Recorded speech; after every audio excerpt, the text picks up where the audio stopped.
I live a half a block from the school. Okay. And I heard the shots as I was working from my home office. At first I thought it was like a roofing job or something. Then I realized it was gunshots and I knew where it was coming from. And I immediately just ran up to the school and wanted to get up there and help.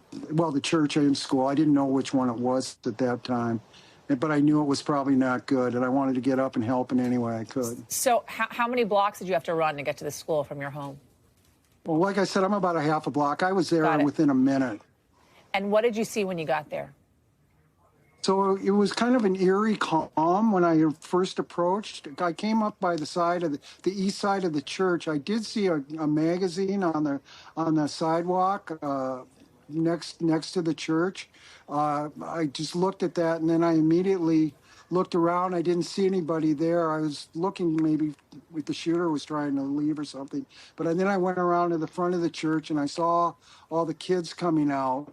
The EMTs and police were not there yet, and I immediately focused on two girls and then a boy who were injured. The boy had a superficial injury on his arm. He wasn't too bad, but the two girls were badly hurt, and I just stayed with them until the EMTs came because they were pretty distressed, and there was no one there to really help, and they wanted someone, and I thought that's where I needed to be. How old were these kids, would you guess, and what was their kind of state of being, their emotional state when you saw them? Sure.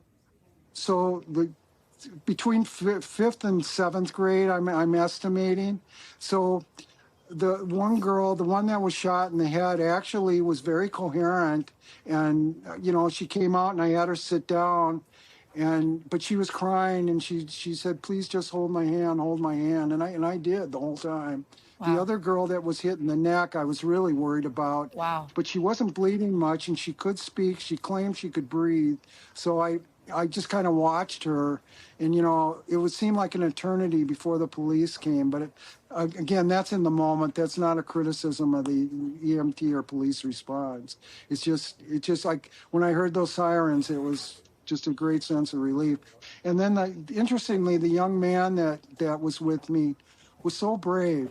I kept saying, "Are you okay?" And he said, he'd look me right in the eye. He says, "Yeah, I'm just fine. I'm just fine." And I know in his heart he was looking out for those other girls and wanted me to focus on them and not him.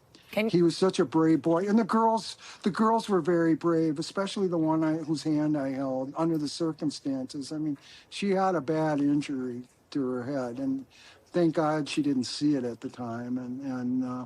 I just gave them aid and comfort. I'm not a medical professional, and I just tried to do the best I could to keep them calm until. Do you know how they're doing now, Pat? Emergency people. I have heard that the girl that was shot in the head was in surgery. They've inserted a plate. I think she's going to be okay, but I don't know much more than that. I think she was very fortunate, based on the trajectory of the bullet, to be alive. We thank you for watching, and remember, stay updated on breaking news and top stories on the NBC News app or watch live on our YouTube channel.